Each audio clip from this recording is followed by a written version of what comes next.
You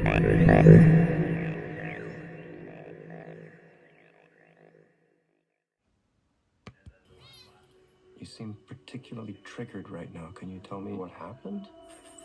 I've had dreams that weren't just dreams. I'm not past it, Frankie. You can unmute it. There we go. So, Am I crazy?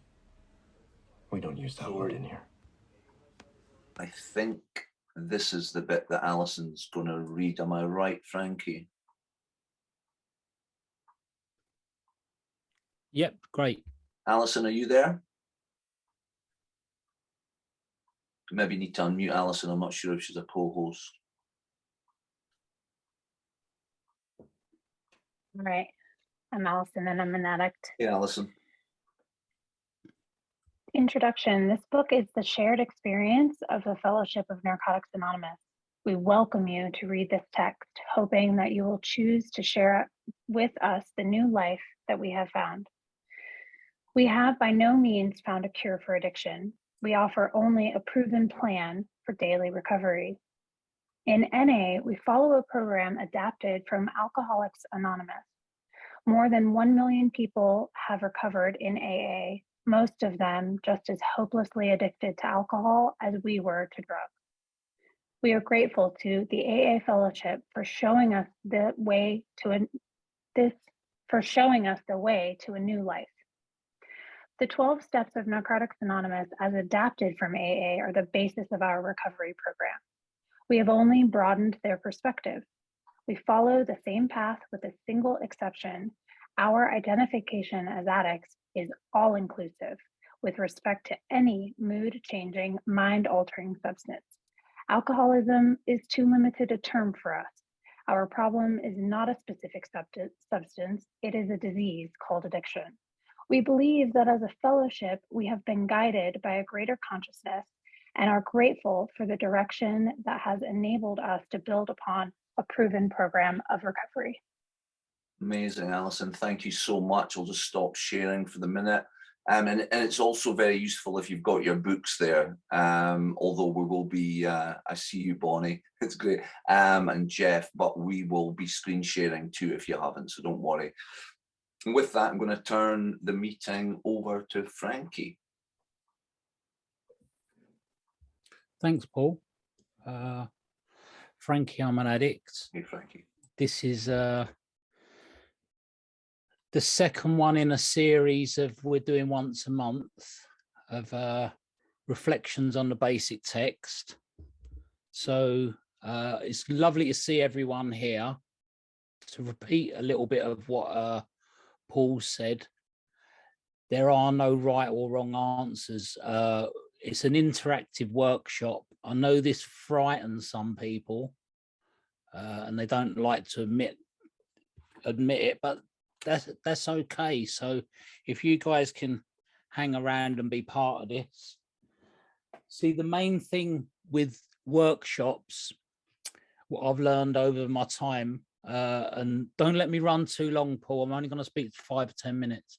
The main thing from workshops that I've learned over time is the people who get the most out of the workshops are the ones who are listening to the people who are answering the questions or asking. For example, when I used to sit in some meetings and some people used to say things like, you know, where does it say in the basic text you can't have a relationship in the first year? Well, everybody starts thinking about the pros and cons and how it applies to them. The person who's talking about it doesn't, it's just not normally waxing lyrical. So the workshops always work better afterwards with the process of it. So, and it doesn't say in the basic text that you can't have a relationship in Narcotics Anonymous at any time. You can have a, and it doesn't even suggest it. However, some of us do learn, or we learn possibly, or hear from our sponsors that it's a good idea to put our focus on recovery for at least the first year, or as my old grand sponsor, Bob B, used to say, work the 12 steps before you get into a relationship. You might change your mind. you know, because the whole thing about the 12-step recovery is about changing your mind and changing your perspective and becoming a different person and being able to change. We have to change, otherwise we're destined to go and repeat the same mistakes of what we did before.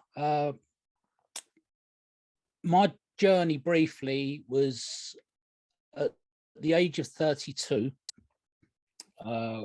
when my daughter was born, in 1992, I was headed to prison on 17 robbery charges.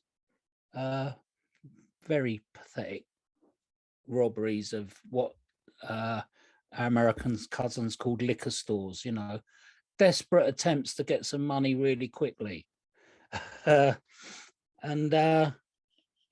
because back in those times, the CCTV was very bad, I couldn't get a proper conviction, but they put me in prison anyway because I'd previously been in Borstal Reform School as a kid. So I couldn't get out of prison because they kept giving me urine screens, and you couldn't be released until you got a clear urine screen. So part of pointing that out was my inability to stop even when I was incarcerated. I wanted to stop. I didn't want to be in prison. I wasn't somebody who wanted to stay in prison. I didn't like it. Yeah, so I came to NA. I found it in prison. Some guys, H and I, came in. It was okay, but it was the first time I'd ever heard anyone, you know, talk about recovery as such. I'd read recovery in the papers, but I didn't know it as recovery. I knew it as people going to rehab, mainly celebrities and so on. I think Don Johnson from Miami Vice went to, and I love Miami Vice.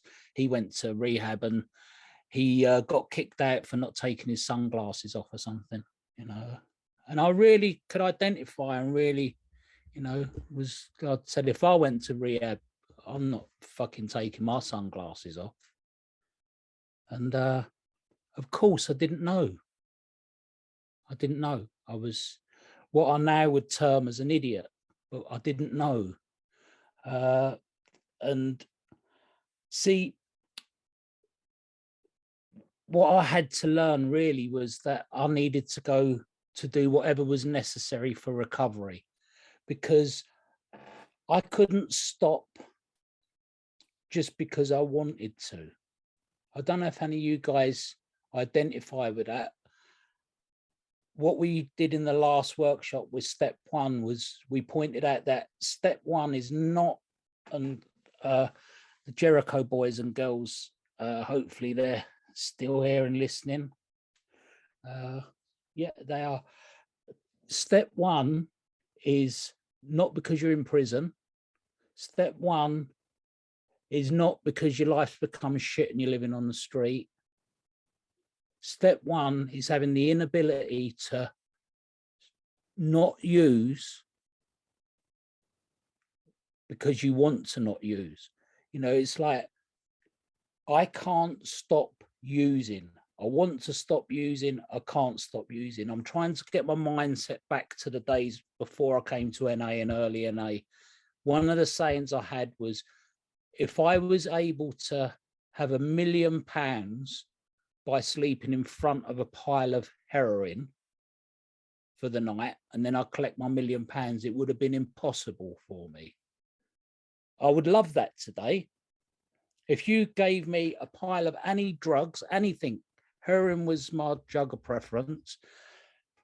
If you put that in front of me, I could sleep in front of that in the room all night long, not touch it, collect my £1 million today. But back in 1994, when I got out of jail, it was absolutely fucking impossible. There was absolutely no way. So I had a little embarkation with NA that I knew that people in NA got clean because I met some of them. And I met 1 or 2 people in NA from my using who not only got clean, they had relationships, and they talked about going on holiday. They talked about having lives. They was flying to different places. Some of them had, you know, brand new cars, not cars that worked or secondhand cars, brand spanking new cars. And at that period of time, it was about the material for me, because everything I had, I kept losing. I'd lost a relationship. I'd been involved in a printing company. The business had changed. I'd lost the business. I'd lost my house. And you hear it in NA a lot. A lot of people bang on about what they lose. But the main thing is I didn't understand what made me an addict, and my powerlessness, my inability to be able to stop without the assistance or the help of other people that's experienced, took me up until 2003 to learn with attending NA. And so I had to do the graduated path. I had to do service. I had to get a home group. I had to get a sponsor. I had to get involved. I had to do step work. It wasn't because I wanted to do these things. I had to stop smoking. I didn't want to stop smoking. I had to. I got lung disease. I had to do it. And the same with my using. My life, when I was writing my step work, when I was in treatment, and I went to treatment 8 times. So it shows how many times I can repeat the same mistake. I kept going backwards. I kept doing that thing of 1 is too many, 1,000's never enough. I had no way for my mind to prevent me from picking up. In the mothership, they call it no mental defense. Alison, thank you very much for doing that reading. That reading's for my old home group, Euston. And what we do is we point out that in the introduction reading, where our 12-step program comes from, coming from Alcoholics Anonymous, it's an adapted reading. It's not adopted, it's adapted. Because as it says in that reading further on, it says, we need a greater consciousness. Only addicts could want a bigger God. Only addicts could want a larger power than anything else. You know, what we need is, we're like the hive mind. We need everybody's support. You know, needy addicts, we need everything. You know, it's like, what does an addict have on his pizza? He has fucking everything. And I was the same. I needed all the help I could get. When I came to Narcotics Anonymous, I didn't know anything about pride. Pride was stopping me, and I didn't understand what pride was. I thought pride was my mother cleaning our doorstep when I was a child. I thought that was pride. I didn't realize pride was preventing me from doing what was right. Pride, for example, for me would have been, I wouldn't go to a certain meeting because I didn't like the secretary. Instead of getting over my pride and going to amend the illness that I have, the condition that I have, the disease that I have, whatever way you want to put it. So what happens for me is, I can't stop just because I want to stop. I understand that insanity and unmanageability are fairly close. Unmanageability is around my thoughts and my feelings. For example, someone can piss me off really easy, and I have no control over what I think about them. You know, I'm thinking death threats, mental Tourette's in my head. And insanity, I didn't understand. When I'm a newcomer, insanity is using drugs against my will. It's not about being, oh, mad me, I'm really mad, you know, punch myself in the face, I'm really mad. It's not about that. Insanity is using drugs. For an addict, the most insane thing an addict can do is to use drugs. So it took me all that time to understand, to get to that, to understand that a power greater than myself is the recovery literature, is other addicts. That's why we look for someone to sponsor us. So I've kept that fairly brief because I didn't want to disclose too much glorify around my drug using, but I got to a place of 2003, got out of a treatment centre number 8 and embarked on this road of recovery. And now I'm 18 years clean. I'm 19 years, hopefully in May the 15th. Thank you. And my life's better today than it's ever been. The regret I have is that I'm 61 in a couple of weeks. I'd rather be 40 or 30 and have what I've got now, because I have such a wonderful life. So what we're gonna do now is play hot potato, because I'm sick of listening to myself. And who's doing the screen sharing, Paul? Me, I'll do it. If Matt, if you can help me, if I can't see, I should be able to see, but it's in case I can't see hands going up. But are we going to start at step 2, Frankie? Yeah, let's start at we want to see the step 2 on page 23. If anyone's got a basic text, I believe there's one in the WhatsApp, Clean and Serene WhatsApp group, but you can download a digital one. Yeah, just on that, if anybody, a few of us in here are line numbered basic text guys. If anybody, any of the newcomers want those, just WhatsApp me in the chat, and we can get that for you. Even if you're, I think in the UK and you want a physical basic text as well, we can send that out to you. Is it 23? Yeah, it's page 23. It'll be in the right hand corner. Right. And it will say how it works. It's step 2. Okay. We're nearly there. We're nearly there. Sorry about this. That's right. Okay. Do you want any of this highlighted? Yes, what we want to do is we want to highlight where it says insanity, just down the bottom there. It's the 4th line up. Insanity is repeating the same mistakes and expecting different results. Okay. Can we have 3 people giving us examples of using against their will? Julie, do you want to come in for that? Did you hear the question? Examples of using, I'm Julie and I'm an addict. Hi, Julie, good to see you. Hi, Julie. Good to see you guys too. Examples of using against my will? Yeah, just one example from you, Julie, and we'll get a couple of others with examples, please. I can remember going to a hockey game and I told myself, because I was with my teenage daughter, that I was going to attend clean.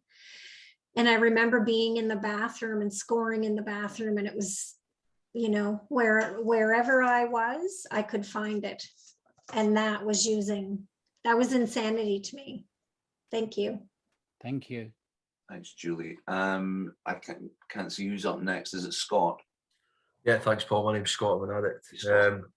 Examples of insanity. So over the last 3 years, probably, every time I use, I become obsessed with the fact that I'm being cheated on or being betrayed. And what I do is I lock myself in a house and I go through every cupboard, every drawer, and I rip the whole place apart. And I know that I'll do that, but I still use anyway, and then repeat it every single time. Meanwhile, my fiance's, so I did it with my first wife. Now I do it with my fiance, and meanwhile her dad was dying of lung cancer. That was my insanity. Grateful to be in clean. Thank you, Scott. Daryl, and then we'll get Ryan. Hi, I'm Darren. I'm an addict. Hi, Daryl. Stepping out of a 6-year prison sentence, clean and sober, and going and using within an hour of getting out. That's just insane. You know, just did. Wasn't working the program. Really healthy. Got out of prison, went and used.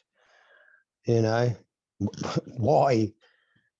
You know, just went and used. Thanks, Daryl. Sorry, did you? I didn't mean to cut you off there. I thought you were. Yeah, cool. Thank you. You're good. Excellent. And Ryan, last up. Yes. A few years back, I worked for Verizon doing big account auditing, and it was really busy the first or the end of every month, first of every month. And I had a beer or two with a friend, and then used against my will and drank till I passed out, and then got like 2 hours of sleep and attempted to go in and do my job. And I told him I was sick, which is the truth. It was horrible. Thanks, Ryan. The example C, that's a classic one there. Ryan's just said, having a drink, and it starts off our reaction. For those of you, we're not going to pull it up. For those of you who have a basic text in front of you, on page 5 at the bottom, it talks about the allergic reaction. And the reaction that we have is a craving that we get. And the craving makes us obsessive. An obsession and compulsion are the two main makeups of addiction. Obsession is the thought that overrides all other thoughts. Just to throw it out there, because this is about recovery, not just the basic text and NA, this is about recovery. Has anyone ever been around a gambling addict, or whether you may have had problems with gambling yourselves? When you're around a gambling addict and you're talking to them and they want to put a bet on, if you look at their eyes, they're never present. And it's the very same look that you get with someone when, you know, you meet someone in the street and they're going to score, and you start chatting to them saying, how you doing? It's a bit like Auntie Jean pulling you up and saying, what are you up to? You're thinking in your head, can you just go away, please? Can you fuck off? I've got things to do. Can you go? You know, and we're trying to be polite as such here, but it's that obsession and compulsion. It's the one thought that rides over all other thoughts. I must use, even though I know it's going to damage me, even though I may lose my job. If you'd highlight the next one, Dan Paul, which says, many of us realize when we get to the program that we've gone back time and time again to using, even though we knew that we were destroying our lives. So can we have a couple of people or 3 people to give us examples of people who, for example, many of us realize when we get to the program that we have gone back time and time again to using, even though that we knew we were destroying our lives. People have already attended NA. Can you give an example that you've been here?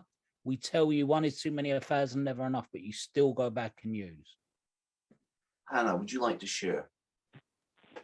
Hi, I'm Hannah. I'm an addict. Hey, Hannah. I relapsed after 6 years after I first discovered NA.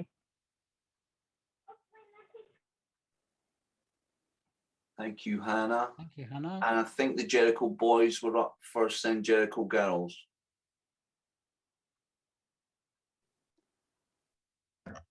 Hi, I'm Danny. I'm an addict. Hey, Danny. My first NA meeting, I was 19. That was 6 years ago. I'd be in and out 30 days, 60 days, relapse. And I went to another rehab 2 Januaries ago. Spent 2 months there, come out, relapsed. And then I managed to string together 5 months and 3 weeks, and then relapsed again. Do you know what I mean? And then now I'm in Jericho, and this is the longest I've been clean. So, aye, cheers. If another one wants to come in, Paul, is that all right? Great, thank you, Danny. Thanks for sharing. Hi, I'm Michael. I'm an addict. Hi, Michael. Like Danny, this isn't even my first rehab here. This is my 3rd rehab in 4 years. So I've been in and about NA for about 4 or 5 years. And my last rehab, one of the groups we had, the lead therapist came in and he just wrote terminal illness across the board and said, that's what you've got. And I lasted a couple of months after getting out there and went back to it. So I knew that it was destroying me. So, I'll leave it there. Thank you, Michael. And Jericho girls. Hi, Paul. I'm Miriam, an addict. Hi, Frankie. I went into my first rehab in February the 4th, 2000. And for the next 22 years, I've continued to get into rehab. This rehab I was in last year for 4 months and found out about the disease of addiction. and went back out thinking, I'll no pick up this time because now I know what I'm fighting. Only I arrived back in here 2 weeks ago, still kept on using. That's my example, Paul, thanks. Thank you, Anne-Marie, great to hear from you. Daryl, would you like to come in? Yeah, hi, I'm Darren Manick. Yeah, it's another situation, and I had a really felt an emotional situation. That's not important, but what it did to me, I walked away from that feeling broken. And these every relapse I have has been after a few years of recovery, like, and it's like my mind switched and I had no power to pick up the phone, and I was hungry. You know, I was like, I want a can of special brew, and you know exactly it's going to lead to the pin. Sorry to bring that, but it's like my mind twisted out. I was sweating. I felt aches and pains. My gut started going. Do you know what I mean? I had physical cravings on me. That obsession came back, and off I went and relapsed. And it's the most weirdest experience. I can't explain it. You know, yeah, I had no power against it. Do you know what I mean? Like, but I felt like I was clucking, being clean for like some time. It's weird, you know, but there you go. Thank you. Thank you. It feels kind of like it's inexplicable, doesn't it, sometimes? Yeah. Daryl's give us a real good example of the reason why we have to change, because if we don't change our mental understanding, if we don't learn about this, if we don't learn how to change our perception on reality, we're destined to repeat the same mistake. And that is, I feel so shit, I need to sort it out. And that's basically what happens to most people who are clean without a program. It's not that we want a program, it's just that this is one of the only ways we know how to stop ourselves from going back and repeating the same mistake. People who do this, who don't get the program, have a tendency to kill themselves. So it is life-saving as such. Paul, would you raise it up to the second paragraph on page 24, please? Ask yourself this question. Yeah, just start underneath that where it says, in this program, yeah, the first thing we do is stop using drugs. At this point, we begin to feel the pain of living without drugs or anything to replace them. Okay, just that there. Thank you. Can we have three people tell us, you know, why we have to stop using drugs before we can start working the program? Just have a stab at it, guys. Doesn't matter. There's no right or wrong here. It's funny. I was just before you come in, Scott, I was asked this question, something like this question the other day. Somebody said to me, "Do you know the first spiritual principle before step one?" And I was like, "Willingness." And the guy said abstinence, which feels like that one. So Scott, you've got your hand up. Would you like to come in? Yeah, thanks, Paul. So I'm 26 days today. Well done, Scott. Brilliant. Thanks, mate. But I'm in my mum and dad's house, away from my own family, and I'm not seeing anybody. And so I'm going through this process of coming back to. I'm doing a lot of meetings. I've done 60 odd meetings in this 20 odd days. But my thought process is changing every day. What I would have told you was the truth on day one is absolutely not the truth on day 26. It's quite hard to explain, but I believed what I believed on day one. My perception, my view on life, everything was so clouded. Everything was about me. Everything was poor me. It's his fault. It's their fault. And only through doing this stuff, by being abstinent, I'm able to see and listen and hear and absorb and take stuff in. You know, I would come in a meeting, but I'd be using. So we were spoken about earlier. My head was elsewhere. My eyes were elsewhere. I was doing it to look good. Whereas now I can hear and I'm listening and I'm taking it on board. And it's only because I'm clean. Thanks. Nice, Scott. And Alison, would you like to come in? Hey everybody, I'm Allison. I'm an addict. Hey, Allison. In my experience, I came here using for like 6 months, And I put down the hard drugs, like I said, and I came here using the MAT program, and I was trying to work steps and get a sponsor, and like, wow, it was just like the craziest thing to see that. And now, you know, since I put the drugs, all the drugs down, like, whoa, it's like, I never knew how saturated I was. But the pain, I have to say, the pain for me, still the same, the emptiness, the hopelessness, and so for me, I feel like, you know, the thing I had to stop using, because I feel like it's almost like a, you know, a blocker from that power to even help me, you know, because I had tried everything else. And I hope that made sense. Okay. Nice, Alison. Thank you. Ryan, then we'll go to Jericho. So I think the question is what you have to stop using in order to work the program. So yeah, it's like the beer thing. Like you have one, then you can't control it.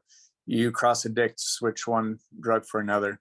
You think you can control, and you attempt to, but you can't work an honest program and give it your all if, you know, part of you is still using. So it's like you can you know, at a country border, you can put one foot in one country and one foot in the other country. It's the same with addiction and recovery. You can't have one foot in each. You have to, it's all or nothing. So, and you're either going back on the escalator or you're going forward. There is no sitting and staying in one place. So you always have to do things for your recovery. You always have to not use. You always have to focus on recovery. That's all. Thank you, Ryan. Thank you, Ryan. And did you want to feedback there, or will I bring in Jericho? No, let's have if we have one person from the Jericho boys, and then we can move on and do the rest, and they can come back in as it gets more difficult. Right, my name's Adam. I'm an addict. Hi, Adam. See, I believe this program's a program of self-discovery, and like, how can I find myself when I'm hiding from my thoughts and feelings from the drugs? And plus, the drugs bring out the worst of me. Do you know what I mean? So how can I find a spiritual answer if the drugs are bringing out all my defects? Cheers. Thanks, Adam. Thanks, Adam. Exactly that. You know, I can't drive a car while I'm inebriated. You know, so I can't work a program if I've taken a mind and mood altering chemical, because it's mind and mood altering. I'm not going to be able to take it on board if I've changed how I think. And with a lot of us that come here to NA, we've been taking mind and mood altering chemicals for a long time, a real long time. So what does that say to us? That says to us that we've changed the way we see things, and, you know, the way we've changed our moods. We've changed everything by our own, by ingesting drugs ourselves. You know, drugs are mind altering. We've altered our minds. I don't know if anyone disagrees with that, but I know that when I took drugs, they altered my state of mind. Not just acid we're talking about here, just talking about just in general. Always thought someone was knocking on my door when I was having a joint. You know, used to drive me mad. Yeah. If we want to move on to the next one, Paul, sorry to pull that back up again. That's all right. Okay. As we go underneath that, it says the pain forces us to seek a power greater than ourselves that can relieve our obsession to use. Can we just two people explain that pain that they're talking about? And feel free, if anyone hasn't come in yet, please, you know, love to see as many people take part. Let's be really miserable. Come on. Alejandro, am I pronouncing that correctly? I hope so. My Scottish accent.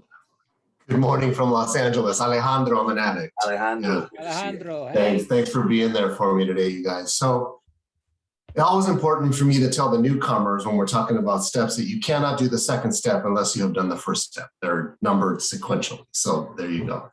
I've said it. The pain forces us to seek a power greater than ourselves. That's the good news. The good news is coming out of the first step, we are just beat down, and coming into the second step, we find hope. And then going into the third step, we find faith. Hope is not an action, it's a desire. So we're sitting in pain here in the second step, still waiting to make a decision. After this, when we go on to another step in another week, we will be making a decision to turn our will and our lives over to the care of God as we understand Him, right? So the pain is not, I always tell the guys I sponsor, that is good news, because there is a solution. And if you're beat down enough to have come to join us, we have the solution and we can show you the way out. Thanks for letting me share. Alejandro, thank you. Can we have somebody explain that pain? Have one more person explain the pain? Because it's like we stick the label on it, don't we? Let's get graphic. Yeah, let's get graphic. Okay, Bonnie, you're up. Hi, everybody. I'm an addict named Bonnie. Well, whenever I read something like this about the pain, it just takes me to remembering that the first conscious contact I had with anything, once I got clean and worked the first step, was the pain of guilt and shame as a using parent. And that pain was almost intolerable. But what I learned in the second step, that the power greater than me that could relieve the pain or allow me to live with it until it subsided. It took years to subside. But I like what the gentleman before me said about the desire and the hope, and maintaining my thoughts on that allowed me to, go day by day until the pain, like I said, lessened. And for me, it was seeking peace instead of a fix, because typically when we have pain, for myself, it's always seeking an outside fix to fix the pain. And the guilt and the shame as a parent when I came in here was so great that I sought peace, because that was a power greater than myself. And when I sought peace and it worked a little bit, I realized I didn't need a typical fix, the one I used to use. Very powerful stuff. Thank you. Beautiful, Bonnie. Thank you. Bonnie. Paul, would you like to go down 3 lines? Yeah. Where it says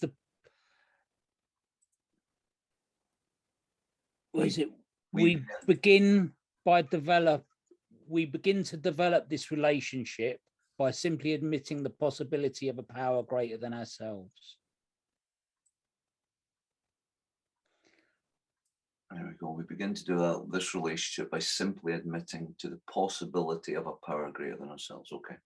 Can we call upon 3 people, whether they've been around a while or whether, as long as they've worked step 2, to explain how their step 2 works, not their step 3, admitting the possibility of a power greater than themselves, the first thing that made them realize, that there was help, whether it's the literature, their sponsor, or another addict, that there was someone who had more knowledge than they did.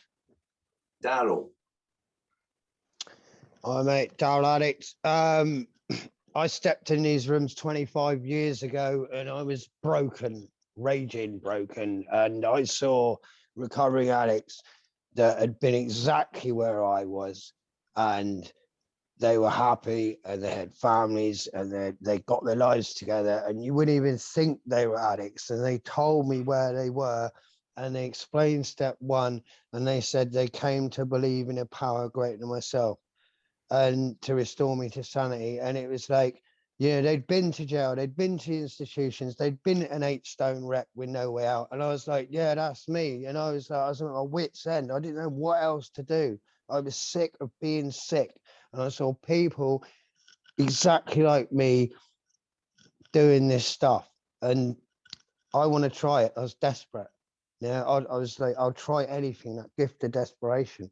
So I thought, well, this has got to work, and that's why I was up for step 2, and it's that simple. It was other addicts, Thank you, Daryl. Great. I think it's Mark that's up next. Mark. Hi, yeah. Mark Addict. The first time I ever came to a Narcotics Anonymous meeting, I've never seen anybody clean before. I'd grow up on like an estate where people just used and either died or used or went to jail. But like I never really seen anybody get clean before.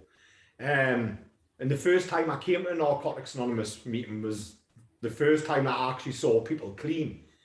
So I guess like admitting that there was a higher power that could get us clean didn't come straight away either. I was quite reluctant to ask for help and stuff like that. It wasn't until a member of NA told us at maybe me second or third meeting, or maybe I heard a share where he was saying that it's our best thinking that has landed us here. So why would we rely on our thinking to get us out of here?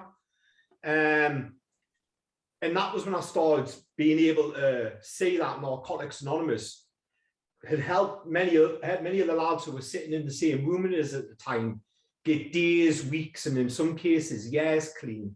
And I started thinking, well, yeah, this group can help me get there as well. I bought literature. I was a really shit newcomer in early in recovery. You know what I mean? If I had money, I was buying Backy.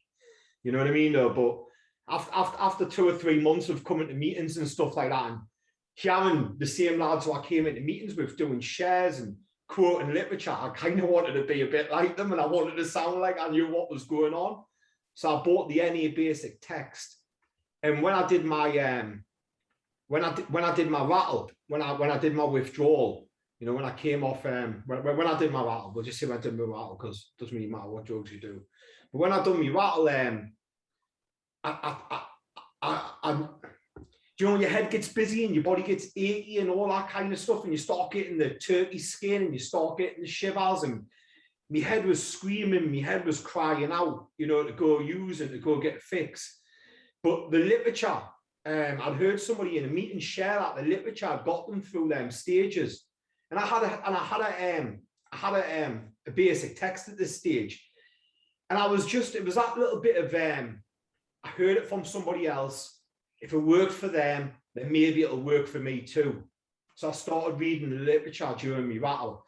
And yeah, I knew I couldn't do it alone because I tried doing it alone so many times. And even though I come in with the belief that I could fix my own problems, I slowly started to come to believe that actually the literature, the group, other members, you know, like we were stronger when we were together. Same again, I used to just imitate people, mate, to be honest with you. A few of my mates started getting a sponsor, and I was like, I want to get a sponsor now. And that was, again, a gradual belief that through conversation and communication with my sponsor, you know, like that. Also, he could become a higher power in my life, and he could help guide me and restore us to sanity. Brilliant, Mark. Thank you so much. That was great. I can't see who's in the order, so I'll just go on my screen. Will bring in Jericho, Michael, Bonnie, and Stefan, if that's okay. Is that too many, Frankie? Yeah, no, we'll do those and then we'll move on. Move on. Okay, Jericho. So you guys have got like a minute each, really. Great. All right, I'm Danny, I'm an addict. My step 2 showed me that starting to believe in my higher power, and I got that hope and the belief. But I learned so much more in my step 2 that there's many powers greater than me. Even my peers in here can be power greater than me at times. The staff in here, other addicts. See, when I hear other addicts in meetings tell like parts of my story and the identification I can get in their experience and how they get through certain situations, that's a power greater than me. The literature that I've never really used before in my previous tries at recovery, that's a power greater than me. Also, spiritual principles. When I know them and I can apply them to my life, you know, that's a power greater than me. I'll leave it there. Another one wants to come in. Is that all right, Paul? Cheers. Yeah, sure. Nice, Danny. Thank you. All right, my name's Paul. I'm an addict. Hiya, Paul. Higher power for me, it was all right. I could get a relationship with higher power. I looked through my past. I felt that my higher power had always been there, looking over me, just by certain situations and that. It wasn't the material things that brought me here, it was the internal rock bottoms that brought me in here. And the building on it for that, the power things in here, the staff and the groups and the meetings and steps, I don't know that as well, just stuff to build on the power, dating myself. I'll leave it there, thanks. Lovely, Paul, thank you so much. Michael. I would just before we let Michael in, thanks, Michael, just be patient with me a second. I just don't want to lose this. Jericho guys, don't worry about the spiritual principles, just work on the principles. The spiritual shit will come along a bit later on. But if you become a principled person, an upstanding person, and you work on the principles, that's all you need to focus on, because the spiritual stuff can knock us a bit to one side when we're early in. Or feel free to carry on with spiritual. It's up to you. And I just wanted to say to I think it was Mark who shared it, I'm not sure. I would rather spend money on Backy than buying fucking NA literature. Wouldn't you? I'd rather nick it. So I really identify with that. Thanks for that memory. Michael, go on, your turn. Hey, Addict Drew. Michael is next to me while I'm driving. Like everybody else was sharing, I came in and out. The insanity, the using against my will, came in and out, in and out, in and out, in and out, over and over again. Felt like I was so much worse, so much more broken than everybody else that it couldn't possibly work for me. I knew it worked. I didn't think people were lying, and I could see it work in other people's lives, but it just wouldn't work for me. And then at some point, realized that was like in my head, and that maybe, just maybe, my head was lying to me, and that maybe, just maybe, this group could help. Not God, not, I didn't have to quantify or define anything, but just maybe the things that popped into my head were not true. Thank you, Michael. Bonnie, you're up.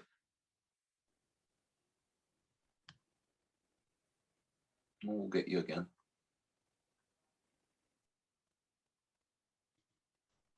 Here you go. Okay, there I go. I'm an addict, Bonnie. What I'm going to say is something that I didn't realize was happening when I first got clean. It was kind of in retrospect.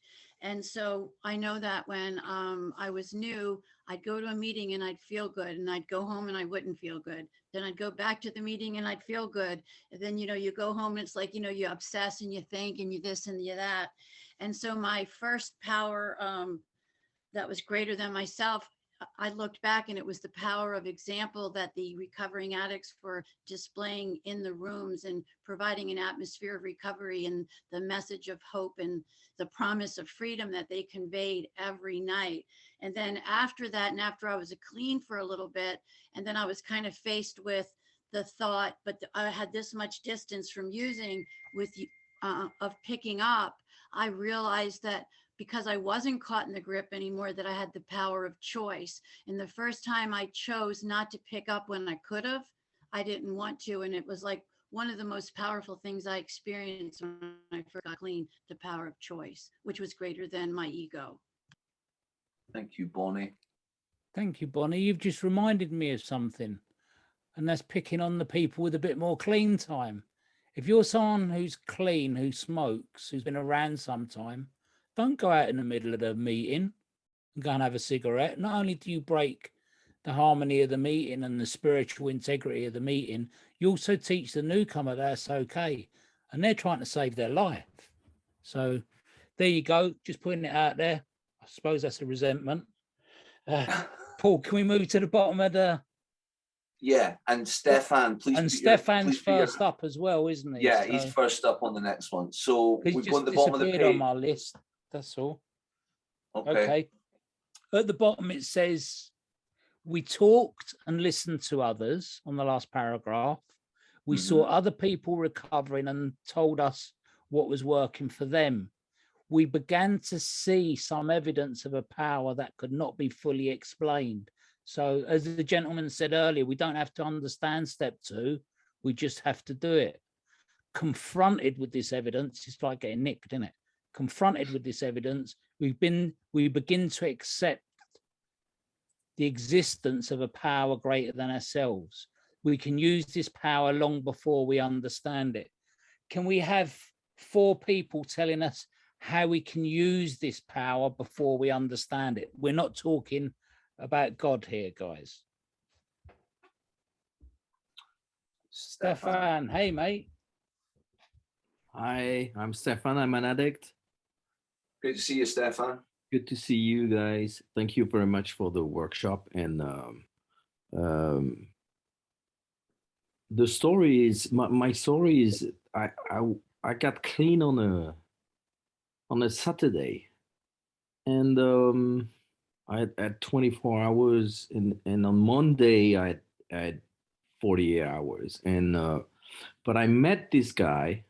It was he had like maybe 25 years clean, and he took me under his wing, you know. And on Monday, I went back to work, and I called him before, and I said, "Well, I understand everything now. I'm clean, and so I'm gonna go and tell my boss that I'm an ex-junkie." And I had 48 hours, and he said to me, "Well, great, it's a good idea. Why don't you wait until tomorrow? Wait until tomorrow and come back to the meeting." And I kept my job that day, and I didn't understand anything. It's years after that I understand the power of another addict giving you a tip right before you go into the war, and this guy I still talk to, like, on a weekly basis, and I trust him. And trust is a big part of my second step, is finding trust with concrete example of things he is helping me doing, and that goes on for years. I didn't understand at the beginning. I didn't really understand anything, but after a while, after years now, I trust him and I ask question again. So that's my Thank you, Stefan. this knowing and not knowing. Brilliant. Thank you so much. Thanks for sharing that. And Scott, would you like to come in? Yeah, thanks, Paul. Scott, addict.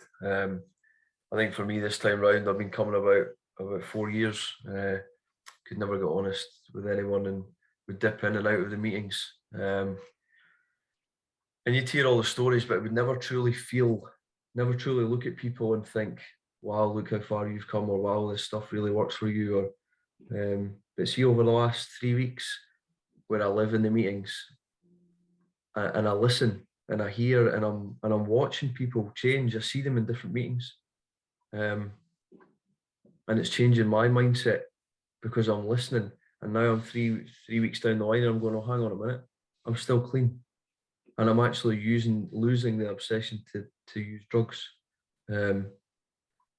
Because without even realizing it, when my sponsor says, "See, when you get that sick feeling in your stomach, and you're feeling uncomfortable, nervous, anxious, go on a meeting, listen, and maybe share, come in, say your name, whatever." And that, for me at the moment, on a daily basis, is proof in the pudding that this stuff works, because I'm still clean today, purely by finally doing what's suggested in the meetings and the people. It's just working great. So thanks. Good news, Scott. Thank you. Jericho Girls. Hi, Paul. I'm Anne-Marie. I'm an addict. Hi, Anne-Marie. After being in here last year for 4 months and then being away for 4 months and then coming back in, at least half a dozen of the lasses are 4 months ahead of me now, and it's pure evident there's some kind of a higher power in their life, that, like, the way they talk, the way they think, the way they act, their whole attitudes have changed. And it just goes to show me that something's working in their life, and most of them have been through the second step now, or are on the second step. So it's evident to me. Thanks, Paul. Thank you, Anne-Marie. Thanks, Anne-Marie. Paul, can you give us a time check? How long we got? We could go till, this meeting has recently been running till 8:30, but we've got scope to go till 8:45. Are the Jericho guys okay with that? I think they're okay with that. When we do run over, They the guys go to are... bed or nothing? No, I think we're good. Okay. Right. Yeah, well, let's move to the last paragraph on step 2, which page 25. Yeah. The last paragraph, it starts off by saying we're going to split it into 2 bits. The process of coming to believe restores us to sanity. The strength to move into action comes from this belief. Now, there's a little tag there. You find loads of meetings across the globe. NA meetings are called Into Action, because it's good to write about this stuff. It's good to read this stuff. But unless you start applying this stuff by going to meetings, phoning other addicts, you know, praying, reading literature, you know, getting in contact, supporting people, unless you do that, it doesn't work. It doesn't work. It's not a TED talk, is it? You know, my thought was I was going to end up as an old man sitting in a rocking chair smoking a joint. This is not the reality, is it? Once you know that you're an addict, once you know there's something wrong with you, the most important thing is you need to understand is your life's fucked. You can't go back. Otherwise, it's only downhill. So the process of coming to believe restores us to sanity. What sanity is the program making us believe? Can we have 3 people? And we'll cut it off at 3 for that one. Davey, did you want to come back in for that? What was the question again? The process? Sorry, Frankie. The process of coming to believe restores us to sanity. What sanity are we talking about here? Okay. Feel free to put your hand up, Davey, but we'll bring in the Jericho girls for the minute. Hi, I'm Ashley, I'm an addict. Hi, Ashley. Hi, I'm just nearly done my step 2 summer, and before Christmas, I had done it and started it, and I was just coming up to finishing it, and I never put any effort in whatsoever. I spoke to my worker about it, saying that going through my step 1 and stuff like that, I could feel the change in me, like in my stomach, I could feel it. And going through the step 2, I never felt nothing. I just never felt not one thing. Never put, as I said, never put any effort in. Wasn't trying my hardest. Wasn't digging deep. And see, going over it again, I'm nearly coming to the end of it again. This time round, I can feel it. I can feel the difference in the way I think. Just don't get me wrong, like I had my pal passed away at the start of January, and I still get these mad intrusive thoughts and all that. But now I'm like, you know what? It's only like a mad thought. Do you know what I mean? I'm not going to act out an impulse on this time, and I'm not going to like kind of I don't know, it's not going to affect me. But that's all I wanted to come in and say. Thanks very much. Thank you, Ashley. Brilliant. And Davey, you should be able to unmute. You see the unmute button coming up? There you go. Thank you. What type of insanity? What type of sanity am I seeking? Is me being a dependable person, a dependable human, a human that can take part in everyday life, that's so far away from addiction. A recovering addict would do me. I'll just become a recovering addict. I want to become a dependable dad, grandfather, somebody that can take part in life and what's the word? Participate and contribute. That'll be sanity for me. And in future, no have a spag during the meeting. Thank you.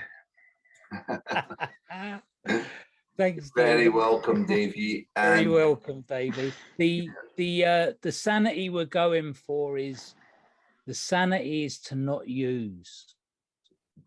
That's the one we're going for. All the other things are quite sane. Yes, totally agree with you.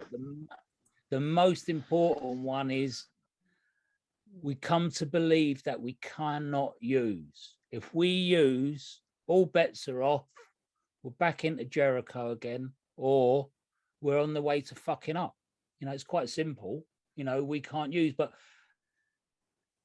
trying to tell an addict not to use is impossible. That's why we have to change. That's why we have to change. Do you want to let the Jericho boys come back in on this one, Paul? Sure. Oh, sorry, Matt, I pressed unmute. There you go.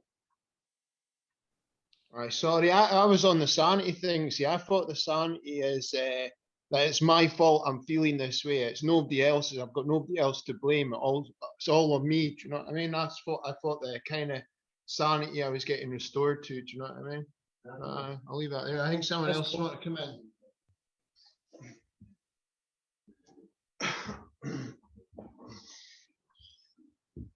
Oh, all right, Paul. I'm an addict. My name is Billy. Hi, Billy. The process I've come to believe restores us to sanity. The sanity I'm seeking is not wanting to use anymore. I know I can't use. I don't want to use. Before coming in here, I I felt as if I had to use. I wanted to use. I didn't want to stop using. I managed to stop using for 16 days before coming here. I think about the first 2 or 3 weeks when I came in, always thinking about it was using. But obviously I came to believe in my higher power. And for that day forward, for the day that I actually realised who my higher power was and what it does, the obsession and the urge to use is totally gone. So for me, the sanity that I was seeking was not wanting to use drugs. I'll leave it there. Thank you, Billy. Thanks very much. Leon?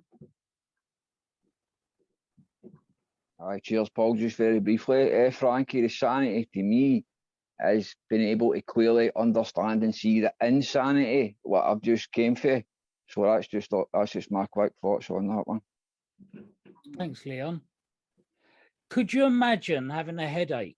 Yeah, and you know that the paracetamol in the cupboard, and you sit there and you say to yourself, you know, I'm not going to take them paracetamol. You know, I've got a headache, but I'll sit with it.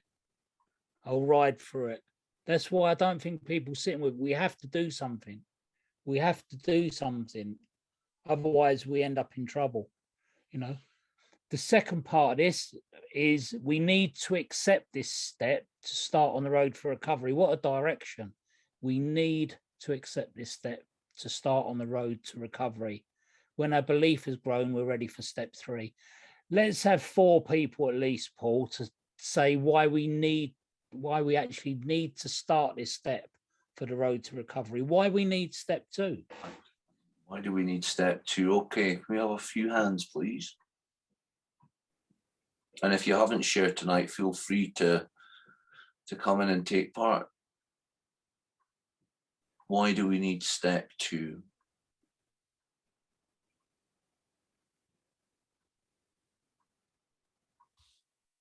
And I think also, so Dexter, the second part, isn't it? What to start on the road to recovery? Why do we need step 2 to move forward? Dexter, please come in. Oh, hang on, let's get you unmuted. Sorry, you did put it up. I touched you on what. Good day, family. My name is Dexter. I'm an addict. Hi, Dexter. Step two to me is recognizing that my way of thinking is different from how the program suggests, and understanding that there is consequences for my actions. There's a difference between God's will and self-will. And that's how I learned to start rationalizing my life, like thinking about what type of actions, what type of thinking do I have, what kind of thoughts do I act out on, and the outcome of them all, and then compare it to what is written in the program. And that's how I work my second step. Thank you, Dexter. Great to see you tonight. William, please come in. Hi, can you hear me? We got you, William. Yeah, hi. Yeah, I'm Will. I'm an addict. Cool. Yeah, for me, step 2, I guess, is, well, we came to believe that the power of grace in ourselves restores sanity. So it's like, you know, it complements step 1. Obviously, like we need, like the first, like, because we've gone through life thinking that we can fix this, and that's what I did for so many years. I thought I can sort this out. I can sort this out. I can. And I'm, you know, it's actually about, you know, like the second step is like the first step of hope. I think I heard somebody say like that the recovery begins in step 2, really. Like step 1 is the defeat, and then from then you start to build this foundation of recovery. That's the best I got at the moment. Thanks. Amazing, Will. It's great to see you tonight. And Frankie, I'll just take that back to the first line in step 2. You'll find it funny with the basic text. Some of you guys that look at this stuff over time. The first line after step 2, of course, is we came to believe that a power greater than ourselves could restore us to sanity. And then it gives us the answer.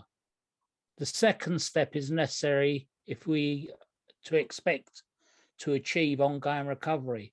It's necessary. The reason being is whether we like it or not, and regardless of what other recovery literature says, is it's an education. It's we learn from other addicts. One addict helping another is without parallel. It's probably one of the most important things we have to do, get past our pride and start becoming the we, start becoming together. It was very difficult for me. You know, I used to walk around saying things I wouldn't even use with you lot. You know, I was so arrogant. But, you know, when I realized that I can't do this alone, I need you guys. We all need each other. It's really important. Should we take the screen down, Paul, and come back to the group? Brilliant. So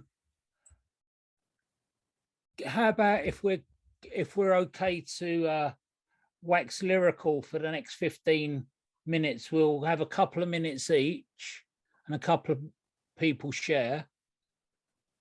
And if we can share on step 2 or how you felt about this meeting, or whether you thought it's been really tedious, or because it hasn't been so funny this week, has it? Because we're pointing out it's snakes and ladders. If you use, you're back to ground zero. If you do the step work, you go up the ladder, life improves. You use, back to zero again, snakes and ladders, you know? So let's have, Paul, let's have 5 people for 2 minutes each coming in and sharing their thoughts on this, or how we could change it, or whatever you like. Whatever you like. It's our program. It's funny, I just, please come in, guys. I was doing some step 8 work last night, and I'd never seen this in the basic text before. It said, asking a question during a meeting can give us the benefit of group conscience. It tells us in any meeting, we can just stop proceedings and ask a question. So please feedback, and if you've got questions. That's the best way to take a meeting hostage as well. Say, why can't I be in a relationship?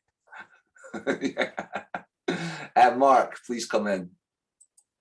Yeah, I mean, it's not so much a question, it's just more an observation of myself, you know, in the time I've been in recovery. You know, I've done numerous step 2s. I'm like a constant stepper, which means that like my sponsor likes me to be constantly within a step, and he asks us to do like a question or 2 each day continually. And the times that I haven't done that, you know, like I normally have insanity scream into my life. One of the things that I didn't have any comprehension of when I first come into recovery, and I didn't until I was about maybe 3 or 4 years clean, is just how insane I was in other areas of my life, and just how often, you know, like a step 2 would snap us back into saying like, yeah, you've asked for help around your drug addiction, Mark, but what about your relationship now? Or what about the fact that you've just opened your own business now, or the fact you've just graduated from university and you're feeling all important and you're feeling all clever and all that kind of stuff? You know, like, yeah, I mean, I quoted this the other day, but you ever seen the movie The Usual Suspects? And there's a line in it where he says the greatest trick that the devil ever played was convincing you that he never existed. But the greatest trick that addiction ever played is convincing you that the only symptom was drugs. You know what I mean? Because what I've found is my levels of insanity, regardless of the years that I have behind us, you know, like can go up and down, diminishing on just how much fun I'm having at the time. You know, you put me in a relationship where I'm with a pretty girl and the sex is really good. You know what I mean? Though? My insanity rises up alongside having a good time. You know what I mean? Though? Like I stopped going to meetings, I stopped sharing with my sponsor. I want to spend all my time with the girl and not with my mates. And it's the same like when I'm buying a new car, or things are going really well at work and we're getting money coming into the bank through the business. You know, like my insanity goes up as I am getting something. So, you know, like step 2 really over the process of recovery for me has been about a gradual surrender to accepting that I have to fucking ask for help on lots of different things. Thank you, Frankie. I have to get guidance on lots of fucking different things, and that my life merely isn't about the fucking symptoms of drug addiction. It's about the symptoms of of my inability and my insanity within that, you know. Thank you very much, Mark. Great to hear from you as always. Anybody else like to come in? Got Hannah up. Oh, I can't see it. Sorry, Hannah, beg your pardon. Can you come? Hi, I'm Hannah, I'm an addict. I just wanted to come in to say thank you very much for this meeting. I've really enjoyed it. I'll come along to another workshop as well. I haven't started step 2 yet. I did a step 1 in Abbey Care, the rehab I was in. So I'm going to be doing another step 1 first with my new sponsor, and then obviously step 2, and on it goes. So, but I'm quite looking forward to doing step 1 and 2. And fortunately for me, I already had a power greater than myself. Like, I'm quite a spiritual person, so I didn't find that bit that hard. So that's more step 3 stuff, turning your will and your life over to the care of my God as you understand him. So, but I just wanted to come in and say I'm really grateful to be clean in here. Thanks, everyone. Lovely to hear you, Hannah. Thank you for sharing. Thank you for that. And Margaret. Thank you, Paul. I'm Margaret, I'm an addict. I just wanted to come in and say thank you so much for doing this, because I just absolutely love it. I don't get so much out of the normal format of meetings. I could just do this for hours. It's great. And I've not started my steps properly yet, which is frustrating for me. I had to finish with a sponsor, so I'm looking for another one, and I'm desperate to get going with them.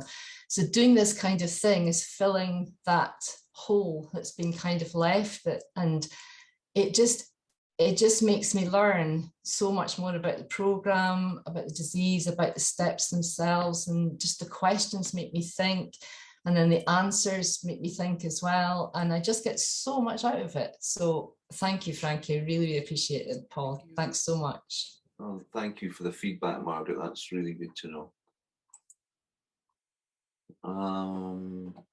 Thoughts, feelings, summing up.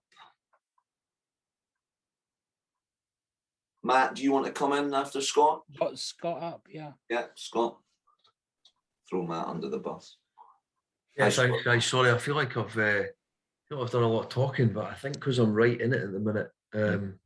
So many meetings. I've just finished my step 2. Thank you so much for putting this format on. I echo what the lady said. I really enjoy it. I really enjoy the literature, but I really enjoy, for me, if I go and do online learning on my own, I fucking can't do it, right? But see, if I have a teacher and I have somebody who can give me their point of view and the way they see it, the way they pronounce a sentence, something as simple as that, and you're like, whoa, now I get what it means, and I like it, and I want to listen. And so for me, being restored to sanity and believing there's a power greater than me is because in the last 26 days, I can feel it working and I can see it working, because I'm going to meetings and I'm listening to people, and I've got a sponsor and I'm writing step work, and it's working. It's really, really genuinely working. For anybody that is unsure, I've done this outside of treatment for the first time ever, because I've been in treatment twice. Came out, got recovery, got complacent. When I stopped doing what I was supposed to be doing, I relapsed. I relapsed 9 months ago, and I've not got 30 days since. In fact, I didn't have 5 days since until now, because this shit is so powerful. But there is a power greater than me, and I can see it and I can feel it now because I'm using it. Thanks, guys, so much. Frankie, can I just share something quickly, just on the we things that Scott just mentioned there? We talk about it being a we program, not a me program, but we're constantly urging or suggesting that people go off and read the book or go off and do their step work, and what I'm finding for my recovery that's really powerful is doing it with somebody else. So reading the book with somebody else, doing the step work. My sponsor phones me. He phones me every night. I don't have to phone him, but I can. And we read together and we do the step work that way. So, you know, it's and the point you made about the, you know, if I'm like just reading the text on my own, and something will jump up, I think, oh, I must memorize that. That'll sound really good when I quote it in a meeting. But then my mind will drift off, you know, and it'll be gone. But there's something magical happens in the we when we read together, you know, we share together, we do step work together, you know, and it unlocks something for me much more meaningful and powerful. I just wanted to share that. Thanks, Frank. Thanks, Paul. Well, we have evidence of that. If any of you guys know Aaron C., Aaron, a lot of people know, we used to be like Ebony and Ivory doing the old workshops together. We both did a workshop. This was about 10 years ago. I think it's on the YouTube channel. We both did a workshop together in Portsmouth. And what they did was they took the concept of the workshop of two addicts sitting together with a basic text, asking each other questions. And in that period, they had more recovery in the prison in Portsmouth than they'd ever had. And it was just a passing thing. It was something we passed on in H&I to the prison there.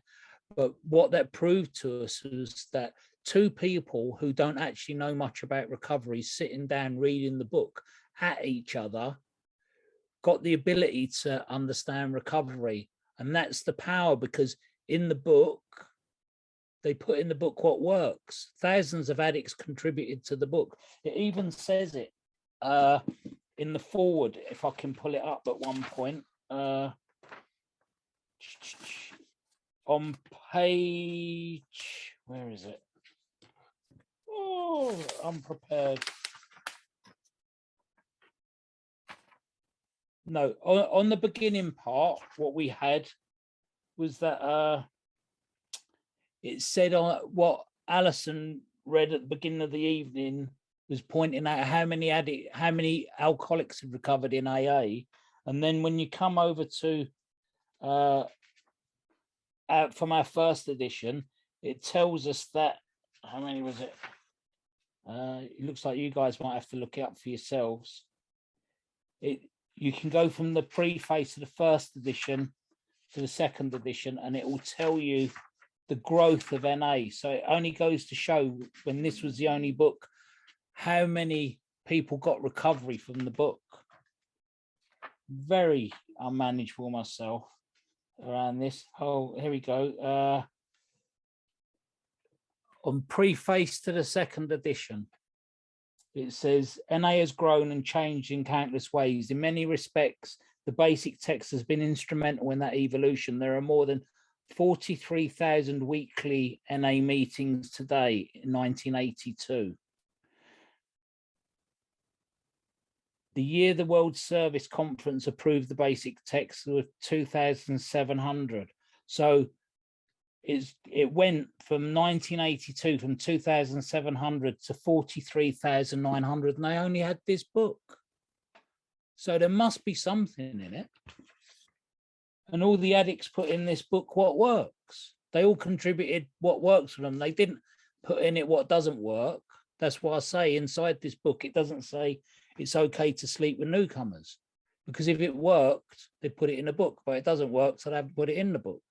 So, and it's a textbook. And I say this in every meeting that we do the workshop in. And here's the question: what people read textbooks? It's students of recovery. Students read textbooks. So, yeah, I think we're a minute away from the time, Paul. And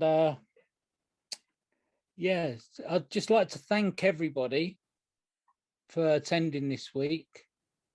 And if we can leave a few words, remember, treat your family like a bank robbery. Get in and out quickly. Focus on your recovery. It's the most important thing you can do. The most important thing you can do once you get your understanding of recovery to help somebody else. Hey presto, you can do anything. nothing's impossible. You can do anything. I'm living proof of that. And as I say, I came into NA looking very ugly. I worked the 12 steps and I'm a really handsome looking guy. So there you go. And what a great advert for the 12 steps. So we're putting that on the next please keep poster. coming, everyone. We love you. Next any billboard we do, we're going to have Frankie on there with any works that makes you better looking than you were.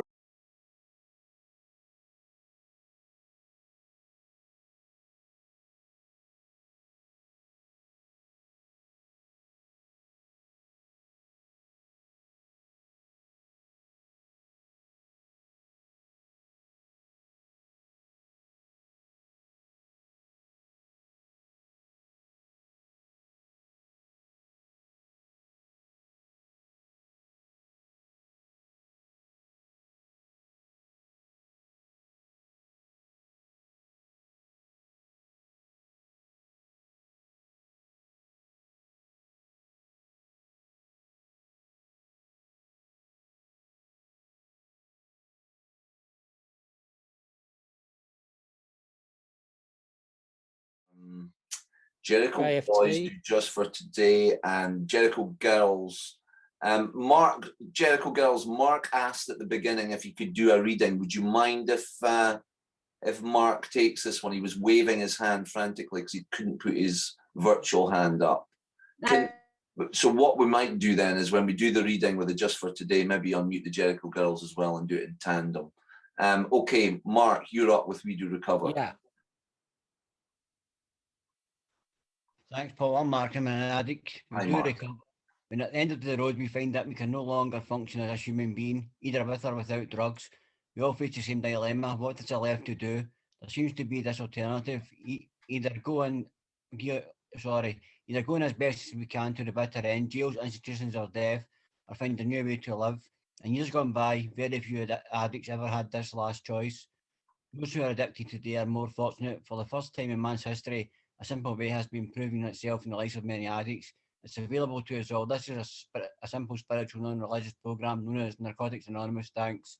Thank you, Mark. And remember, please, we've got the WhatsApp group. I know a few guys have been added to it tonight, but if you want added, it's just an alert daily to let you guys know what's going on in this area. So send us your number if you want it. And so the Jericho Boys have traditionally been doing this as a kind of solid position. Guys, take it away. But Jericho Girls, please harmonise, join in. Yeah, cheers, Paul. Cheers, Frankie, for the meeting. I'm Cammy. I'm an addict. Hey, Cammy. Just for today, tell yourself. Just for today. My thoughts will be on my recovery, living an enjoyed life without the use of drugs. Just for today. I will have faith in someone in NA who believes in me and wants to help me in my recovery. Just for today. I will have a programme. I will try to follow it to the best of my ability. Just for today. Through NA, I will try to get a better perspective on my life. Just for today. I will be unafraid. My thoughts will be on my new associations, people who are not using and who have found a new way of life. So long as I follow that way, I will. Thank you so much. Okay, so 12 tradition stuff. We don't gossip. Who you see here, what you hear here, when you leave here, let it stay here. Somebody explained it to me the other day. You know, if someone says, was Paul in the meeting? Just say, don't know, ask Paul. That's kind of what that means. Everything that happens in here stays in here, a bit like Vegas. And let me see, who can we ask to? Bonnie, would you be good enough to close the meeting with a serenity prayer, please? And everyone should be able to unmute. Can we have a bit of silence to reflect on our own primary purpose and to send healing thoughts and prayers to the addict who still suffers?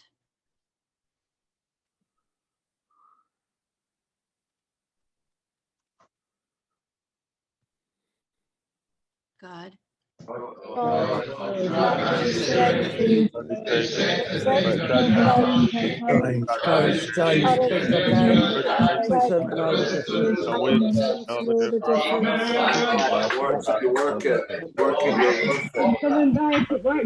I crazy? We don't use that word in here.